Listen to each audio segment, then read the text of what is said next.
Come on.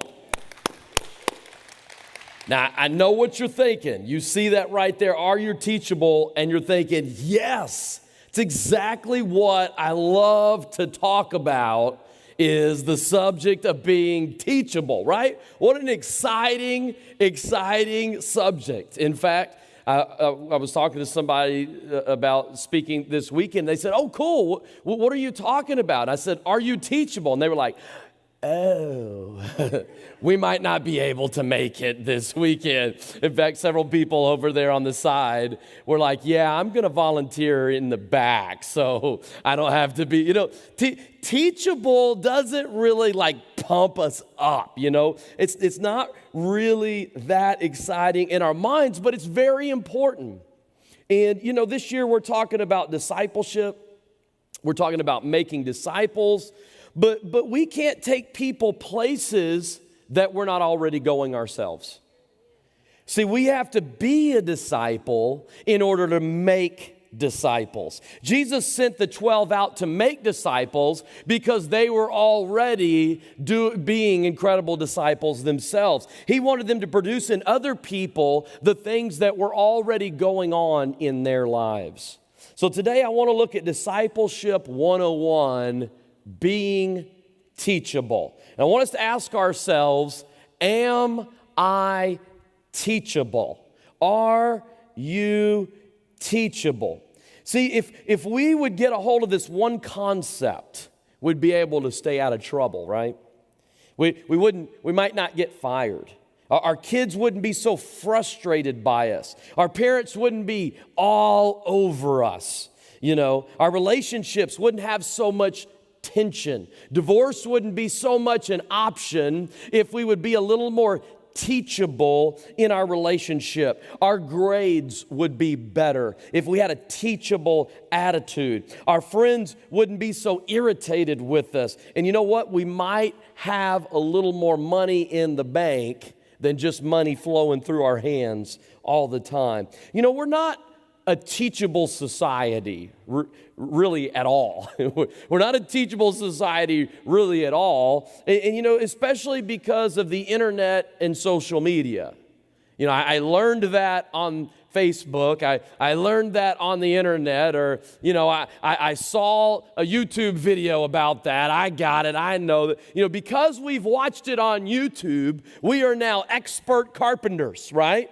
Your builder, your carpenter starts telling you something, and I'm like, I got it. I saw that on YouTube. You don't know what you're talking about. I mean, that's what we do, My barber who gave me a cut on Friday, see, I have to tell him how to cut my hair. What does he know with all that experience that he's got? He doesn't know anything. See, because I've seen it on YouTube, I know what I'm doing. Listen, Mike, let me show you how this is done. See, we know more than our doctors, right? I read all the side effects. Now, let me tell you how this surgery is going to go. We know more than our bosses. We know more. We watch sports, and we know more than the professional athletes, right? That stupid coach, that professional referee. See, we know more because we've seen it on YouTube. We know more than our parents. We know more than our teachers. We pretty much know more than everyone because we're experts at everything. Being teachable is about growing. It's about learning. It's about increasing in wisdom and understanding. In fact, if we look, the Bible has a lot to say about this. Proverbs 13:8 says, poverty and disgrace comes to them who ignore instruction.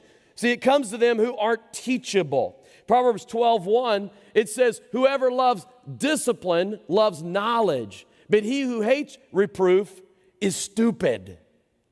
Now, I'm not sure what that verse is saying there, right? If you hate reproof, you're stupid. I mean, I love how Solomon put it very nice there. This wasn't very PC back in the Solomon days. Proverbs 9:9, it says, give instruction to a wise person. You know what they'll do with it? They'll get wiser because they're teachable. It says, teach a righteous person, and they'll increase in learning. Why? Because they're teachable. I love Hosea 4:6.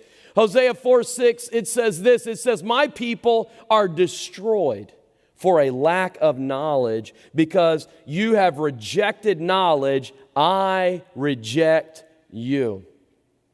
How many areas of our lives, or how many entire lives of people that you've come across, have you seen destroyed because of a lack of knowledge? See, relationships, I've seen them destroyed because they just wouldn't learn, or they didn't know, or they wouldn't put themselves in a place to learn. I see parents lose their kids full of rebellion, get mad and leave, but I watch the entire time the parents provoke them to wrath and then blame it on the kids.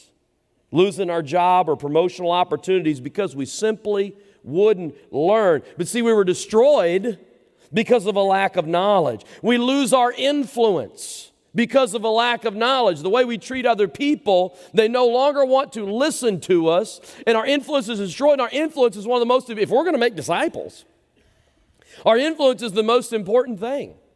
And if we lose our influence, we can't do that. If we just wouldn't have said it like that or done it like that, because we wouldn't learn, we wouldn't be teachable in that area. See, life is trying to teach us things. Are we learning? Life is trying to teach us things. Are we learning from life? Are we teachable? See, we all make mistakes. Mistakes will happen. It's not about being perfect, but we got to learn from those mistakes. See, are we making the same mistakes over and over and over again? We're not being real teachable in that area. See, it's so easy to spiritualize things, right? Or justify things when we're not being teachable. See, my kids are just in this rebellious phase now. Now, it's not that I could be provoking them to wrath. No, couldn't be me. It's got to be they're being rebellious. See, I was persecuted at my job for my faith. That's why I was fired. It couldn't be because I was very difficult to get along with. It couldn't be because I was lazy. It couldn't be my fault, right? It's because I'm a Christian, right? Well, you know, it's so funny when you look in the Bible, because Daniel was an outspoken Christian, but the secular king promoted him and promoted him and promoted him. You want to know why? Because he was really good at his job. Joseph worked for Potiphar, who was a secular dude, and Joseph was outspoken about his faith, and he was promoted and promoted and promoted. You want to know why? Because he was good at his job. Esther was amazing and promoted, and everybody listened to her. She was an outspoken Jew, maybe not a Christian. I guess they weren't Christians. I just said Daniel and Joseph were outspoken Christians. Christians was a Christ follower. Jesus hadn't come at the time. They were outspoken followers of God. All right, there we go. That was better. We missed it there. All right. But all these people are Nehemiah. In fact, a secular king gave Nehemiah, a follower of God, money to go rebuild another wall, not even the secular king's wall. Why? Because he loved him so much. And I think a lot of times we try and over-spiritualize our lack of teachability. I think we try and over-spiritualize our faults that we're unwilling to work on. See, we're going through a difficult season right now. Versus we caused this difficult season, and we have some things to work on.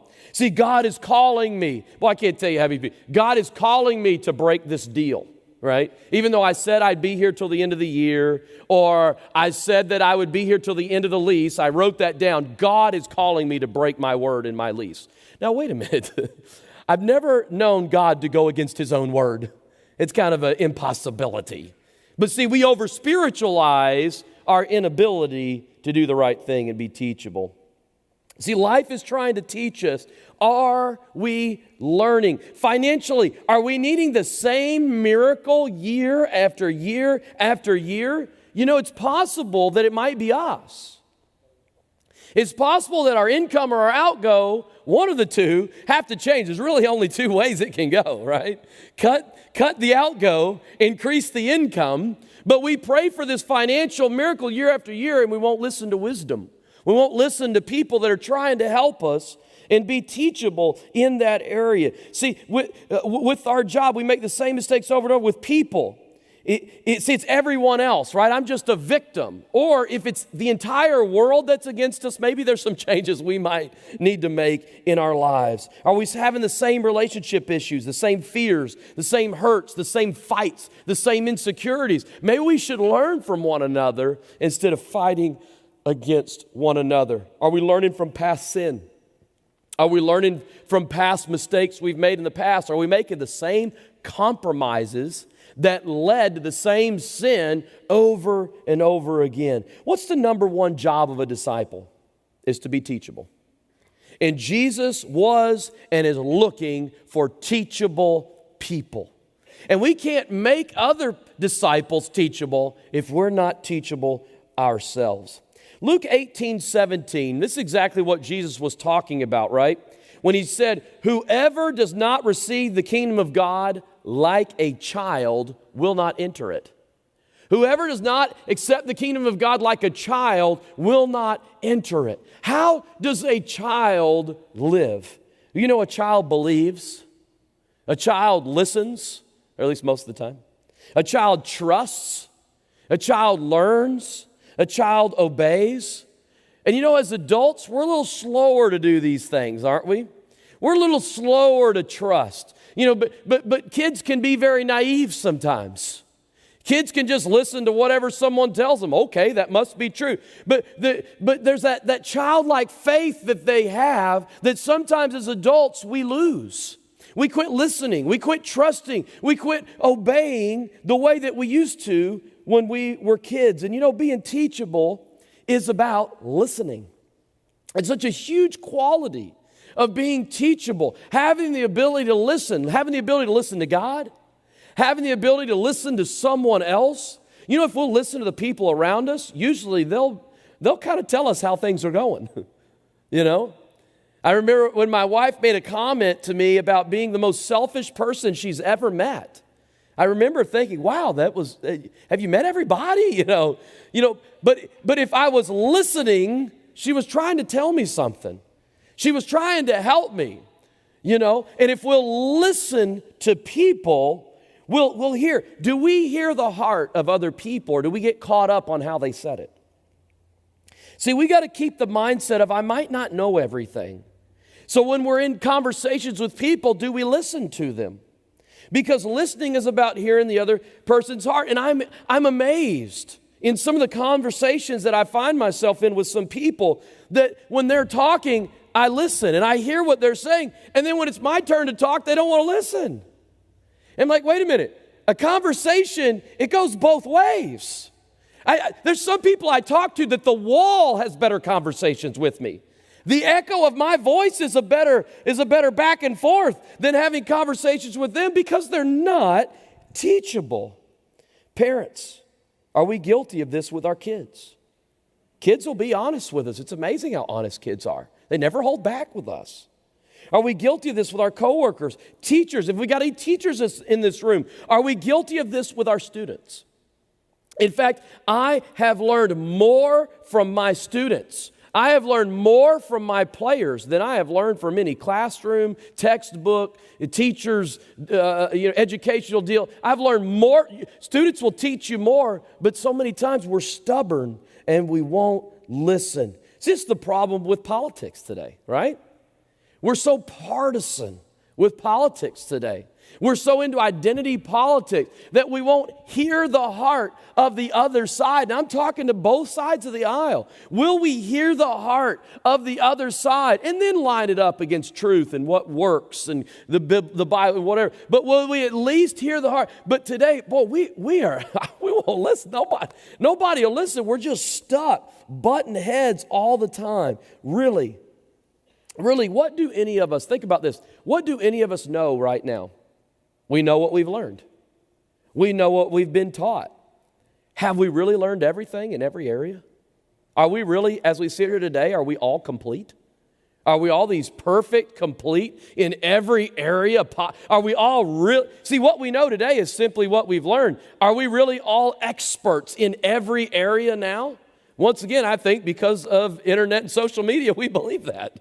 I think we really believe. I saw it on YouTube. I now know it all. Everybody else is a moron. I really think that has become our attitude, and we genuinely believe that, and we're like, I'm okay with that, you know. But what we're saying is we aren't really teachable. We're done learning. What we do is we put a ceiling on our growth. We put a ceiling on our discipleship. And there's so many areas of life that it's impossible for us to know everything. It's impossible for us to know everything about God, about working with people, about the next phase of life, about relationships. And if we aren't teachable, what we're saying is, I've had enough, I'm done learning. Are we trying to teach life, or is life trying to teach us? Are we trying to teach life? Are we, as the Bible says, kicking against the goads? You know, is life prodding us and trying to push us in the right direction, but we're trying to teach life a lesson? Are we stubbornly pushing through these teachable moments and refusing to grab hold of the life lesson? See, this is what separates victims and victors. Victors don't fight against life, they learn from it. Victims fight against it and refuse to listen to the truth that's being thrown into their lives. You know, the most self-aware people are the most successful people. Self-aware, I don't mean self-assured, but self-aware, aware of our real faults and our real strengths. You know, when we become aware of our faults, we're able to then grab hold of the people who have a strength in that area and can help us through that area. When we become self-aware of, you know what, I'm really weak in this area, or I'm really strong in this area, I'm really weak, self-aware really helps us see the truth about ourselves. So how do we do this? How do we work on being teachable? Maybe sitting here today, we're looking in the mirror and we realize I might not be that teachable. Maybe someone next to us, a friend or a marriage or whatever, they're hitting us a little bit. How do I change that? Well, being teachable really comes down to two things. It comes down to desire and willingness. Being teachable comes down to desire and willingness. See, desire is our want to. Desire is that thing that is within us that makes us want to. See, we need a desire to get better. We need a desire to change. And we need a desire to learn. See, desire for these things is what pushes us in the right direction of learning, of being teachable. See, do we have a desire to get better? Do we have a vision for growth?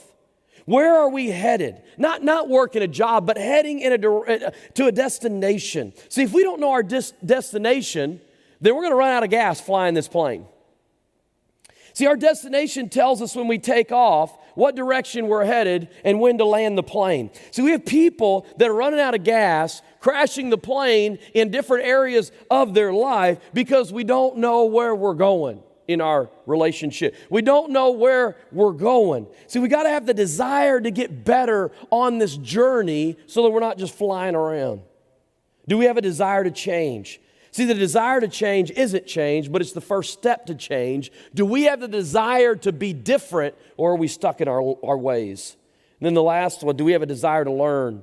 See, the problem is, the way our educational system is today, we're programmed to get a letter grade. We're programmed for an A. We're programmed for a B. And if we don't get an A, a B, maybe a C, if you're happy with that, then we're mad. And so our whole focus is a letter grade, and it's not learning. See, education should be about learning, but we've changed it from learning to memorization. So it's memorize this, get a grade. See, it's not about learning. And so when we get out of school, we think, I've memorized it, I'm done, I'm no longer looking for letter grades. It's not about letter grades, it's about learning. And so we stop. But what we do is we memorize Matthew 28. What's Matthew 28? The Great Commission, go out and make disciples. So we memorize Matthew 28, but we never learn how to make disciples, Matthew 28. And so if we don't have a desire to learn, then we can't actually go out and make disciples because, well, I know that. And see, this is a scary society we've created. It shouldn't matter who the teacher is, our students, a book, a podcast, those under us. You know, leaders sometimes can be the worst listeners and learners. Parents, whatever. But we have to have the ability or the desire to get better, to change, and to learn. The second thing is willingness. Willingness. If we're going to be teachable, we got to have a willingness. We got to have a willingness to change, a willingness to learn, and a willingness to relearn. It's one of the toughest ones.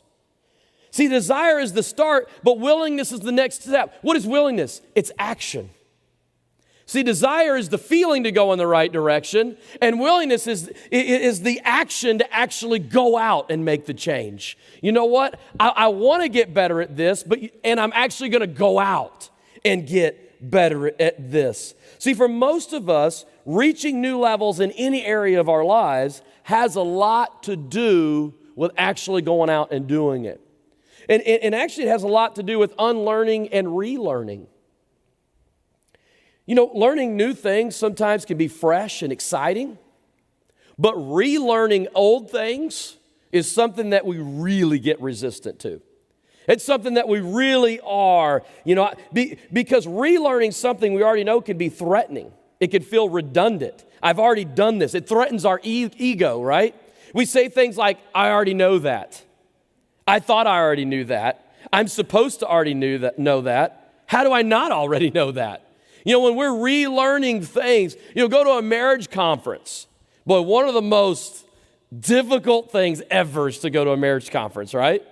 Why? Because I'm relearning something I already should learn. I already should know that. That's why we're so resistant to go to things. If you're a parent going to a parenting conference, no thank you. I'm already a parent. I already should know that. See, we're so resistant to be teachable in areas that we definitely believe that we should already know. And when we feel this way, our tendency is to shut down and to really tune people out and get closed off.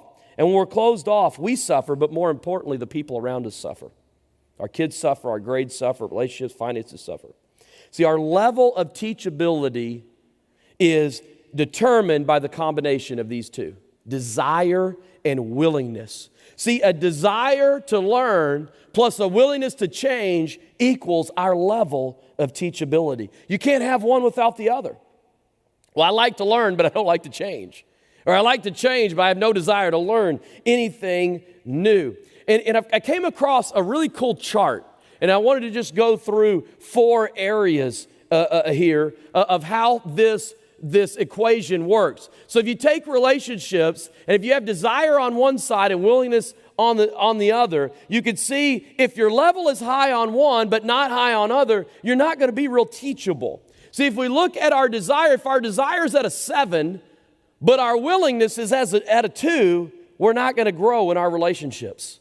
See, yes, I want a better relationship, but I'm not going to do anything about getting a better relationship. Therefore, we're not teachable. But we feel better because we feel better. I feel good about it, so it must be better. No, it's not until we actually change. Go to the next one here. Another area is you go in school. If your desire is high and you're willing to change is high, guess what's going to happen? You're going to be real teachable. And students who have the desire and do something about it, all of a sudden, no matter what their level is, they start to grow. So if you're a student in here, you got to have both areas. You go on to the next one. You look at our job. We're willing to change, but we have no desire to learn anything new. We're not real teachable. And then the last one, making disciples. Talk about making disciples this year. If our desire is not real high, and then we're not really willing to go out and do anything about it, we're really not going to. So teachability really comes down to the combination of a desire to learn, a willingness to change. Let's bring this all together. We're asking this question today, are you teachable? We're asking the question, am I teachable? Well, here's what I want to bring all this to the end with today. John 10:10. It says, a thief has only one thing in mind. He wants to steal, slaughter, and destroy. The enemy wants to kill our desire and our will. That's what he wants to do. He wants to kill our desire for anything more, and he wants to kill our will to go out and do anything about it. And if we can have a society that doesn't have a desire to learn or a willingness to change, we've got a society that's stuck. And that's what the enemy wants to do to all of us. He wants to make us stuck. He wants to hold us right where we're at. Because that's what happens when we're not teachable. We get stuck right where we are at. We're at a standstill, stagnant. Have you ever seen on a hot day a stagnant pool, a shrinking, and if you're ever out working hard, you never wanted to go over to that muddy, stagnant pool and get over and lap it like a dog? It just doesn't look inviting, does it? See, a stagnant pool doesn't make anybody want to drink from it. And a stagnant life doesn't make anyone want to drink from it. We're not going to make disciples if we are living a stagnant life. It doesn't draw people to us. See, stagnant water, it's nasty, it's terrible. You don't go get a big drink from it. See, what's better is flowing water, right? Water that's heading somewhere, that's moving. And you know what flowing water is? It's cold. It's refreshing. It's really good to drink from. See, no disciples are made from stagnant pools. They're made from flowing water. And today as we sit here, are we feeling blah about our lives? Do we feel like we're that stagnant pool? Are we bored? Or are we numb? That's what happens when we get stagnant. We get numb. We just kind of numb. See, if we aren't teachable in relationships, then we get numb in our relationship. You know what happens when a relationship is numb? Divorce becomes an option. Quit, get out, or step out, right? Find somebody else. See, if we're bored at work, it's because we're stagnant. And at work, we're not learning anything more about our craft and what we're doing. We're just blah, and we're just that cog in the wheel, and we're just stuck at what we're doing. There's no more excitement, and we're just trying to get through the day. If we're bored at church, it's because we're stagnant with the Lord. And as we sit here today, maybe it's just blah, and we just want to get through it. See, what happens if we're numb at work, we're numb at school, we're numb at church, and we're numb in our relationships? Where do you go? And no wonder we're in a society where pot is becoming such a huge deal in men's lives. You've got prescription drugs becoming such a big deal in women's lives. You see our cell phones being so addicted to seeing the nasty things that they can find with the videos on them. It's becoming, see why? Why are these things such a huge option? Because we're numb. We're not teachable, we're not going anywhere. And who wants to keep drinking from that life, right? We got to produce some excitement. And that's why the second leading cause of death from 18 to 35-year-olds is suicide.